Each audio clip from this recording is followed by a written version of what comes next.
देखिए ये आपकी ज़मीन है और ये ज़मीन का जो है आप सर्वेक्षण कराना चाहते हैं, इस ज़मीन का आप जो है सर्वे कराना चाहते हैं।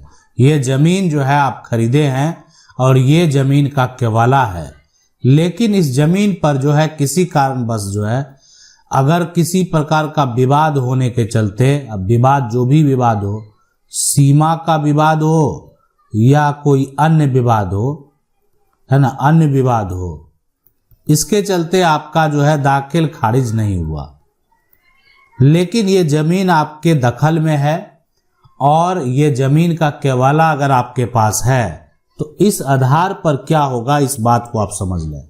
जिसके पास भी ज़मीन का केवाला है यानी वैसा दस्तावेज है जिससे ज़मीन का मालिकाना हक साबित हो, केवाला हो, ज़मीन का खतियान हो या कोई अन्य ऐसा दस्तावेज है जो आपको प्राप्त है। अब वैसे डॉक्यूमेंट केवाला हो, खतियान हो, जिसके आधार पर क्या कर सकते हैं कि आप दावा कर सकते हैं। इसके अलावा एक अगर आपके पास यानी वो है न्यायालय का आदेश, ये एक सबसे बड़ा दस्तावेज है। न्यायालय का आदेश, कोई विवाद हुआ होगा लेकिन अभी आपके पास ये न्यायालय का आदेश का कॉपी है, उसके आधार पर कुछ भी परिवर्तन अगर कराने की जरूरत है वो होगा। तो इस दस्तावेज के आधार पर आप क्या कर सकते हैं, भूमि का सर्वेक्षण करा सकते हैं। अगर आपका दाखिल खारिज नहीं भी हुआ है कोई दिक्कत नहीं होने वाला।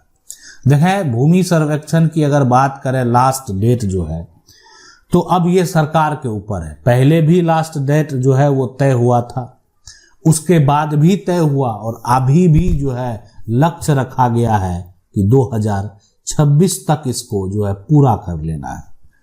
तो अगर ये लक्ष्य रखा गया है तो ये हो सकता है पूरा हो जाए।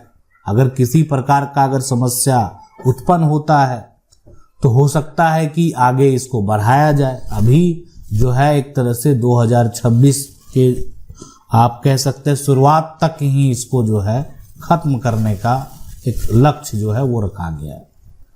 अब यहाँ पर जो कुछ समझने वाली बात है, देखें आपका जो जमीन है, मान लेते हैं ये जमीन का टुकड़ा है, आपका जमीन का पूरी जानकारी आपके पास होना चाहिए। जैसे जमीन का जो रकबा होता है, रकबा कहने का मतलब होता है क्षेत्रीय जो आपका खतियानी भाषा है कि आपके पास कितना जमीन है, 1 कट्ठा 2 कट्ठा, ठीक है। आप अगर एक तरह से डिसमिल में आपका रकबा है तो आपके पास कितना 3 डिसमिल है या 10 डिसमिल जमीन है।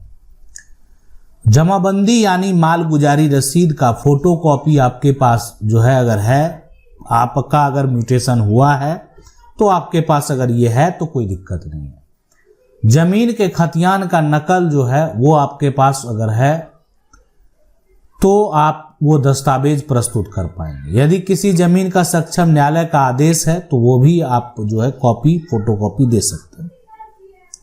अब जो व्यक्ति नहीं है, मृत जमाबंदी रैयत की मृत्यु की तिथि, मृत्यु का प्रमाण पत्र छाया प्रति देनी होगी।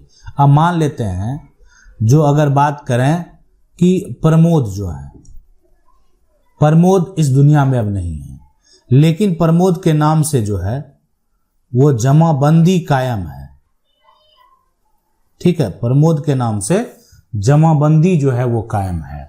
तो क्या होगा, सबसे पहले प्रमोद के नाम अगर जमीन का जमाबंदी कायम है तो प्रमोद तो इस दुनिया में है नहीं, तो ये जमाबंदी अब किसके नाम होना चाहिए, तो वो होगा प्रमोद का बेटा के नाम से दर्ज। जो उत्तराधिकारी है बेटा है तो बेटा के नाम से दर्ज होगा, बेटा नहीं है तो पत्नी के नाम से भी दर्ज हो सकता है, या बेटी है तो बेटी के नाम से भी दर्ज हो सकता है। तो ये छाया प्रति जो है आपको मृत्यु प्रमाण पत्र का और मृत्यु की तिथि ये सारा स्पष्ट करके बताना होगा। जिसके जो यहाँ पर जो है नाम पर जमीन का जो ट्रांसफर होना है, उस मृतक का वारिस होने का प्रमाण पत्र होना चाहिए। और ये इसके लिए यहाँ पर यहाँ बात करें तो वंशावली जो है वो प्रस्तुत करना पड़ेगा आपको, कि वंशावली बना कर देंगे तभी तो पता चलेगा कि आप उस परिवार का वारिस हैं। तो ये सभी दस्तावेज देने के बाद वो क्या होगा, कोई व्यक्ति अगर नहीं है, प्रमोद इस दुनिया में नहीं है, उनके नाम से जमीन चल रहा था, अब उनके बेटा के नाम पर जमीन का सर्वे हो जाएगा और जमीन का खतियान भी किसके नाम बन जाएगा? प्रमोद के बेटा का नाम पे, है ना। प्रमोद के जो एक तरह से बेटे हैं, बेटे के नाम पर क्या बन जाएगा? नाम पर खतियान बन जाएगा। तो ये पूरा प्रक्रिया है। अभी आप अपने नाम पर अगर कराना चाहते हैं, दस्तावेज के तौर पर आपको दाखिल खारिज की जरूरत नहीं है। म्यूटेशन नहीं हुआ, किसी कारणवश नहीं हुआ, तो जो दस्तावेज है वो प्रस्तुत कीजिए। आपके पास दखल होना चाहिए, ये डॉक्यूमेंट होना चाहिए, आपके नाम पर ये ट्रांसफर हो जाएगा। लेकिन कोई आपत्ति देने वाला नहीं हो।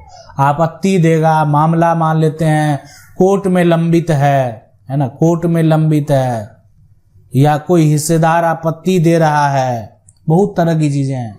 विक्रेता का परिवार में विवाद है जो जमीन को बेचा है, तो ये तमाम समस्याएं जो है आगे क्रिएट आपको किया जा सकता है।